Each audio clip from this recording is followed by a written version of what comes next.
Hello, my friends, Grim here. Thank you for joining me for another D2 Resurrected video. This is kind of the first of a three-part series that serves as a sequel to the What is it like to play a Windy Druid with mediocre gear video. Spoiler alert, our gear is no longer mediocre. We have gone from mid to sweet in the space of 2 short weeks. So in this first video, we're just going to do a very thorough gear check. We're going to look at all of the gear, including inventory, charms, mercenary, all that stuff. We're going to talk about our respec. Didn't respec out of Windy, but respect for efficiency nonetheless. And we are going to talk about the numbers that all of these upgrades yield. In the second and third parts of this three-part sequel, we will be talking about how I managed to trade for all of this stuff in 2 weeks, having no knowledge whatsoever of trading or how it worked or the D2R economy or anything like that when I began. And then in part 3, we'll be showing you the new and improved Lacer in action. Thank you for watching, and thank you for meeting me in this discreet location so that I can show you the goods away from prying eyes. Bonus points to anyone in the comments who knows exactly where we are. Without any further ado, let's check out the gear. Might as well start from the bottom up, and we have best in slot for Windy Druid War Traveler, and that assumes that you can reach your stats and resistances and so forth with other pieces of gear. Once you can do so, War Travs becomes best, and these are a self-found piece. When I played one day in the past couple weeks, the very first thing I did, the very first pack I killed, yielded this really high roll of War Travelers. It was Eldritch the Rectifier, just north of the frigid Highlands waypoint, and he was very generous, dropping 189 enhanced defense. It can go as low as 150 and as high as 190, so just about perfect defense, and very, very high magic find as well. 46 on a scale of 30 to 50. Jumping ahead to Chance Guards, same type of story, my friends. These were also a self-found piece, and they also have a very high, indeed a perfect 40% better chance of getting magic items. So much like War Travelers, they're a very high roll, they are self-found, and if you can meet your breakpoints and all of your other thresholds without needing something like Mage Fist, for example, which I did use for a while, then these become best in slot. Definitely a very cool pair of self-found gloves and boots, respectively, to start things off. Most of what else you're about to see I did trade for, but those two we found ourselves. Here on the belt, we've got best in slot Arachnid Mesh. You cannot top this. Plus to all skills and 20% faster cast rate on a belt makes this absolutely unparalleled for our purposes. And on top of that, it's a nice high roll of 114% enhanced defense. On the fingers, we've got a matching pair, nice baby blue, big sparkly gem version of the Stone of Jordan. Once again, assuming that you don't desperately need faster cast rate, resistances, things like that from your ring slots, SOJ becomes clearly and by far the best in slot. Heart of the Oak is what we wore last time you saw the gear check, and it's still what we're wearing here, except it is a much improved version. We've gone from 32 all-res to 39, giving us a nice +7 all-res boost across the board. Remember to stay tuned for the next video where I tell some stories about trading and bartering. The Hoto story is quite something in terms of how I ended up with this and what happened along the way. But along the lines of Hoto is Spirit, and this is the exact same, not only item, or not only is it the same item, it's the same exact item as you saw in the last gear check, because we were lucky enough to roll in our first and only ever attempt at making a Spirit online that perfect 35% FCR, and as if that wasn't enough, we got a perfect +8 magic absorb as well. That said, maybe we could take a crack at re-rolling it and get even greedier, or perhaps more realistically trade for an upgraded one. Not that those two slots aren't perfect, but we don't exactly have an overflow of mana on this build. In fact, mana is probably the only thing that gates its power at this point, and we did get a really low roll of 92 on a scale of 89 to 112 to mana. So that could be a potential room for improvement, but for our first and only roll, you cannot complain. And if you haven't guessed by now, then be amazed, because that's right, we got ourselves an Enigma, obviously the endgame power boost and flexibility and speed of farming and of travel that Enigma gives you, to say nothing of the magic find, and the +2 to all skills is completely without parallel, making it one of the most defining items in the entire game, just like teleport is arguably the most defining skill in the entire game. And once again, we luck out with the roll. 769 to defense. That is 6 away from perfection, my friends. And the only thing that I hesitated about was this Dusk Shroud. Wow, talking is hard. Was this Dusk Shroud. A bit of a tongue twister, to be fair. So Dusk Shroud is basically in most people's top 3 best Enigma base, because it's got a high defense but a really low strength requirement, making it very resellable, very able to be shared between characters. And on top of that, this particular Dusk Shroud base was self-found, which makes it a little bit more special. Why did I hesitate then? Well, it's because of the aesthetics. Some people think you look like a little bit of a hobo when you're a druid wearing a Dusk Shroud Enigma, and at first I wasn't sure whether or not I agreed. But upon more reflection, I actually really like this look. It is mostly based on cloth and fur, with a little bit of a nod to something more with this metallic shoulder plates that we have. I think they're called pauldrons. Am I making that up, or is that a thing? Anyway, the Windy Druid, especially one with 1 point into all the summons, one that runs with wolves, actually lends itself really well to this look in my estimation. That said, I did at least consider a more metallic look, and therefore perhaps a slightly less optimal base, but I concluded that for a Wind Druid this is actually a pretty sweet fit, aesthetically as well as functionally. Now, everything you've seen so far, my friends, even if it's not a perfect version, is best in slot once you're near the endgame. Wartrav, Stone of Jordan, Arachnid Mesh, Chanseys, Enigma, Hodo, and Spirit. There are 2 slots remaining. Those are the 2 slots for which there is no predefined best in slot. There is no rune word or unique that is better than rare or indeed crafted items can be for the helm and the amulet. We'll begin with the amulet.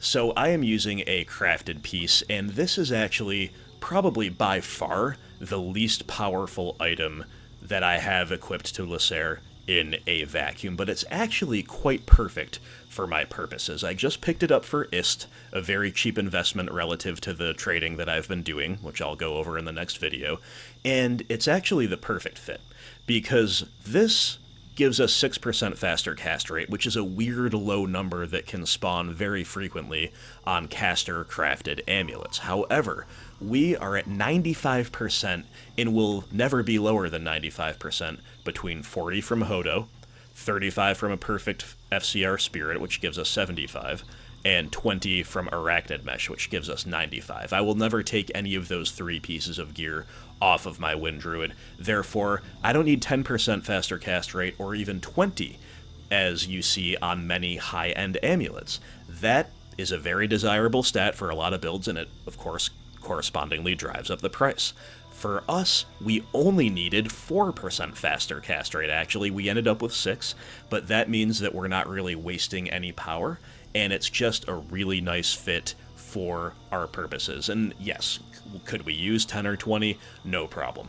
But I was finding it hard to get a budget +2 to all druid skill levels, not just elemental, but +2 to all skills, with all res and faster cast rate on it, until I started looking at caster amulets, and then there's actually a fair amount of those kicking around. I had a few deals in the mix. This is the one that came through. So, as mentioned, 2 to all skills, 12 to all resistances, and then regenerate mana 8%. I mentioned using Mage Fist before I got to the point where I felt comfortable taking those off and using Chance Guards. The number one thing I miss about Mage Fist is actually the regen mana 25%. Another good thing about caster amulets, they always come with regenerate mana. This has a healthy 8%, which does help, and every other stat is not wasted. 7 to strength, 9 to life, 15 to mana. Not massive, earth-shattering, staggering statistics, not ones that are so powerful they make it like my Endgame Forever amulet, but it fits the bill really nicely for now. And the reason I don't necessarily want to break the bank on my Endgame Forever amulet is that I still need to do that for the helm. And for that helm slot, we've got ourselves a hideous neon green, yellow, and metallic tropical bird-looking thing called Dire Visage, which is a sun spirit. I think I purchased this as a griffin headdress, if I'm remembering correctly, if that's the exceptional version. Upped it to elite. Should have mentioned that the chances have been upped once as well. And Dire Visage, definitely a real good deal. I got this for Omrune, and it's a 5 NATO helm, and it's got a lot of different mods, all of which are good. Now, this is actually very much like the amulet in that it does exactly what we need it to do in order to put us over the top by a long shot compared to where we used to be. And when I first bought Dire Visage, I didn't have half these other pieces of gear, and I was, using Shaco or using Jalal's main. I was alternating between those two, and arguably Dire Visage looked worse on paper than either of those other options relative to the build. But the sheer power of 5 NATO just needs to be experienced to be believed. Tornado is your main damage skill, and it doesn't have diminishing returns really as you crank it up more and more and more and more. That is why 5 NATO pelts are so best in class, best in slot, so desirable, and why the rare optimal ones go for like 30 plus bears. So with that in mind, getting a 5 NATO with a lot of things to like for just Ohm, and I've been watching the 5 NATO market on and off ever since, and I continue to think I got a good deal here, really makes me happy to have it, despite how ugly it is. So 2 to Druid skills, 3 to Tornado. That's what makes it a 5 NATO helm. And once again, we like that it's all Druid skills, so it boosts the summons rather than just 2 to Elemental. Plus 1 to Cyclone Armor. That is one of our primary skills, and it's a synergy skill for Tornado. Even better. 42% enhanced defense, we take that, all the more reason to up it. Gives us a total defense from the item of 198. 5 to Energy, 9 to Life, 5 to Lightning Resist, and 1 durability in 33 seconds, which is kind of whatever. But the 3 preceding lines remind me a lot of these ancillary abilities on the amulet, in that the rolls are kind of low, they're not going to be representative of GG power endgame stuff, but none of them are bad. All of them are very helpful, and it all adds up to a really nice mix at the end of the day. Now, of course, I used one of my socket quests that was hanging around on this, and at the time that I started using it, my resistances were in the gutter. I'm talking like 12 fire, like 30s and 40s for the rest. And I was like, okay, do I need to put a Resol? I think it's Do I need to put an rune in there, or maybe a Ral rune for just the fire res, or maybe something more esoteric? But either way, I should be doing something responsible with that slot, right? But I was like, you know what? Let me just play with nothing in it for a little while and just see how 5 NATO by itself changes everything. And let me tell you, it changes everything. I was melting things so much more quickly than ever that I, telestomping dangerous mobs and terror zones and everything like that, and going where I had trouble going before, like in Travancore, no problems whatsoever. And I played with that for a while before I made the decision, you know what? I don't really need anything else for resistances, even though I've gotten them much better since then. At the time I said, well, let's just YOLO a Topaz in there. No regrets. It has served me very, very well. Let's take a look at our inventory, guys. We've got a nearly perfect torch, 19 all attributes, 20 all res, 3 to Druid skills, obviously. Absolutely lovely. A big part of getting my resistances more respectable than they previously were was updating my inventory, and we have a similar story with Annihilus. 19 all attributes, fully max 20 all res, and 9 to experience gained. So 1929, 1920, and 39 Hodo. These are basically perfect as far as I'm concerned. Technically, they are all A's, not A pluses, right? I get that. I don't really see myself ever spending like Bear and Jaw to make these 40 instead of 39, or 2020 instead of 1920, right? Moving on, we have a much, much better Geed's Fortune than in the previous video, and this is another self-found piece. You cannot imagine how happy I was when this dropped, and I think it was just in Stonyfield, like on the way to cows or something, just killing stuff with Hurricane along the way. Very generous, thank you so much. And then we have 4 elemental skillers. We have 2 that are just plain, and 2 that are identical, +1 to elemental skills, +23 to life. I got these both earlier today for IST each. Seems like a great kind of intermediary between the plain ones and the very endgame ones. I did also have 2 extra plain skillers that would fit right here, but I have since traded them away. Why? Well, I really, despite the power boost that they obviously give you, despite how good they are, I really, really hate the playstyle of having a totally full inventory. I'm definitely not wealthy enough that I don't pick up stuff. I like picking up stuff. It's part of the game, and even if you're being really disciplined with what items you pick up, and you're just doing cows or something, you picking up gems and runes and jewels and charms and all that stuff, you don't want to have to open the inventory, open the cube every single time. At least I don't. Maybe when all of the grand charms, if I ever get there, are like super powerful, +1 skiller, 40 plus life on each of them, maybe we'll reconsider. But for now, I like having a little bit of free inventory space.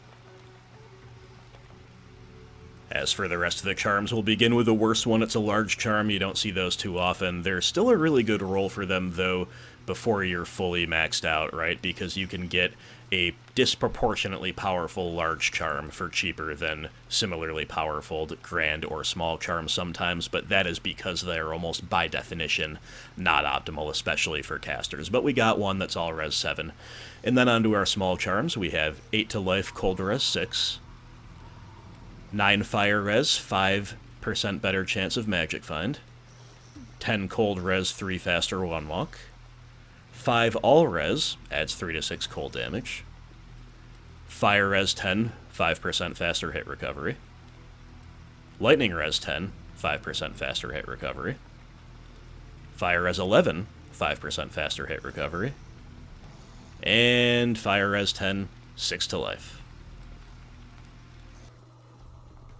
That segues us nicely, my friends, into talk about resistances. Obviously, a ton of our resistance power is coming from that inventory. So many of our uniques are best in slot, but don't provide much in the way of resistances. Others of our rune words do, right? But you need to make up the difference somewhere, and unless you can find a GG Druid Pelt that's 5 NATO and all the rest, and also has, like, massive all-res, good luck, then you're going to have to get a lot of mileage out of your charms, and we have.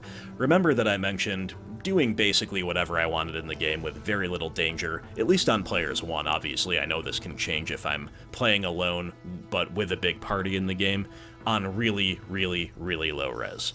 That is because we've got a massive health pool of nearly 4,000, and a Cyclone Armor ability that absorbs nearly 3,000 damage, and we've got a whole army of summons plus our mercenary to distract enemies and take blows on our behalf. So I don't feel bad about not having all the resistances capped, not even close. That said, a couple are capped, a couple are very near. We have lightning res capped and over by 8. We have cold res capped and then over by 9.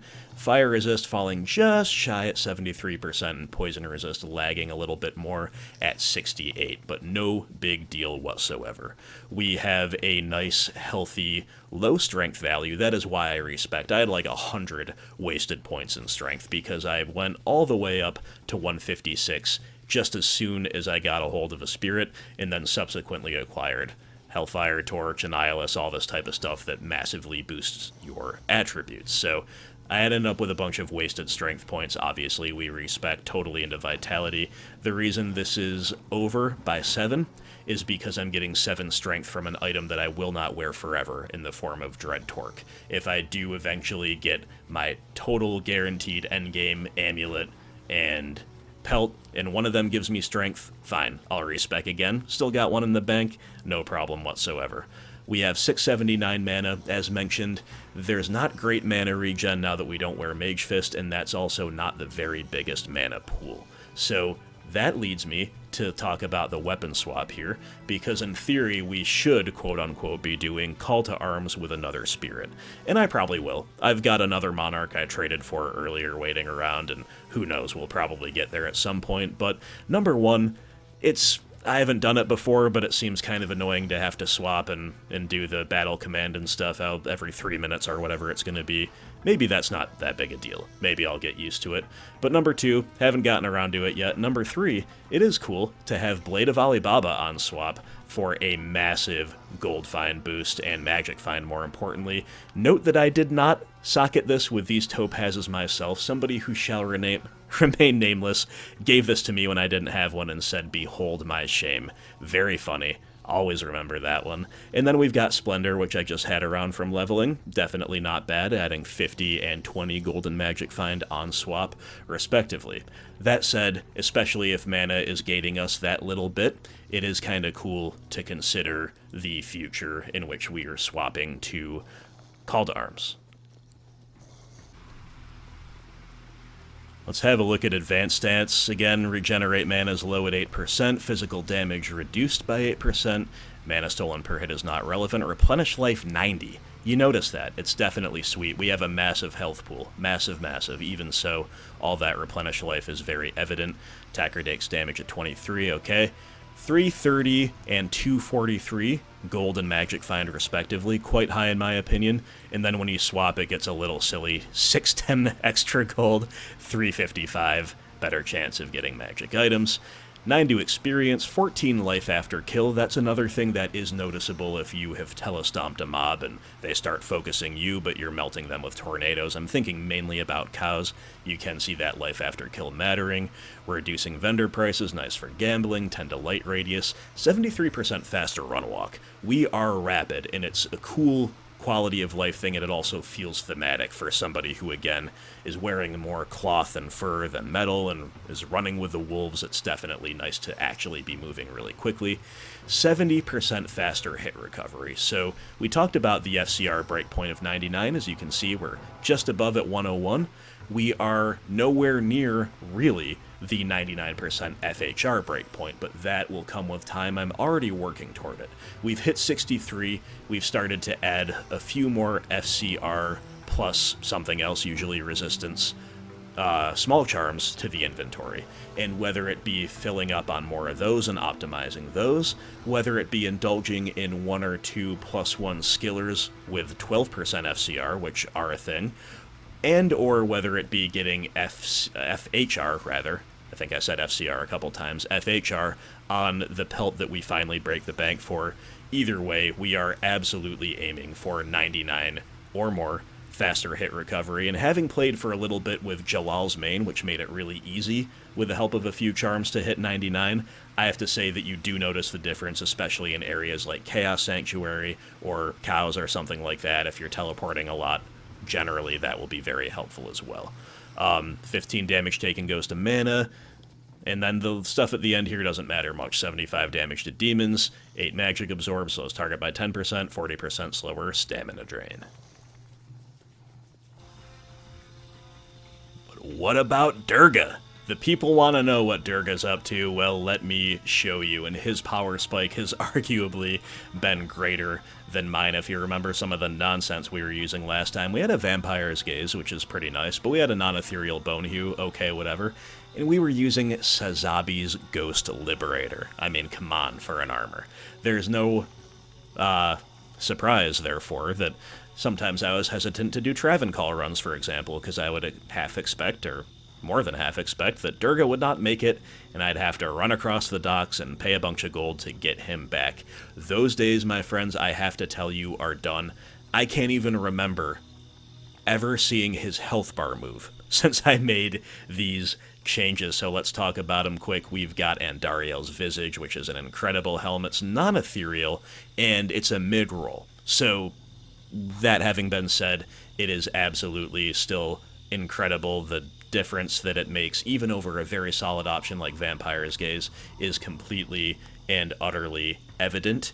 And we just did kind of the obvious thing, kind of the typical thing. We tossed a Ral Rune in there, thereby kind of balancing out the negative of this helm, the minus 30 fire res. As you can see, we're overcapped on fire thanks to that. We're overcapped on everything. Overcapped on fire by 12, overcapped on cold by 12, overcapped on lightning by 7, and also maxed out at 80 rather than 75, and poison res is maxed out at 85. This is thanks to Andy's Visage, and we are overcapped by, oh, I can't do this math. Wait, yes I can.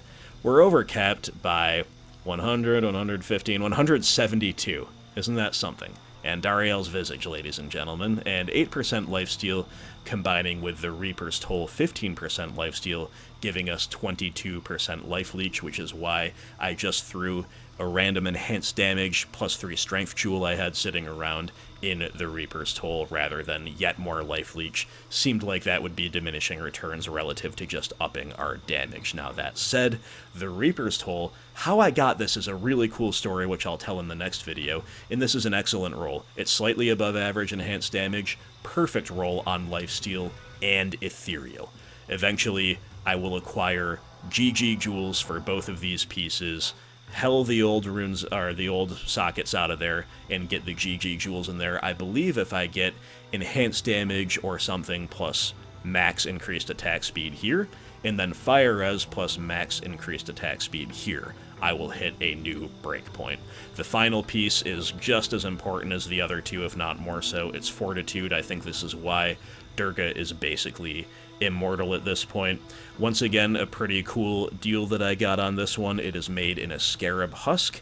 It is obviously ethereal, which is highly desirable, and it has a slightly above average all resistances roll of 28. So there you go, friends. That is the big gear, stat, and skill update. I guess I should show you the skill tree. It's exactly what you would expect even after a respec. We got 1 into every summon, and we're leveling Oak Sage last, so currently that's at base 18. Still got 2 more levels to go before that is maxed. We are getting plus 18 to all summons, so the 1-point wonders are at 19, the Oak Sage is at 36.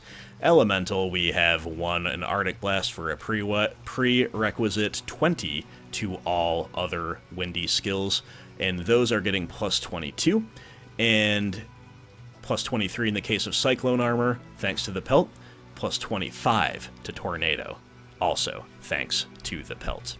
That's about that, my friends. I can't wait to show you this in action in a couple videos down the road, but in the interim, I will be making a video in which I explain how I got from completely mediocre gear to what you just saw here in 2 weeks. Spoiler alert, I no-lifed it, right? I no-lifed it because I'm at home, out of work, recovering from a surgery, so that didn't hurt. But somebody with no knowledge of trading, how did I get into it? How did I start wheeling and dealing and building wealth? Well, that will all be explained along with some funny stories in the next video. Thank you very much for watching, my friends. I do indeed appreciate it. Leave your thoughts on the build below, and I'll see you next time. Take care. Talk to you soon.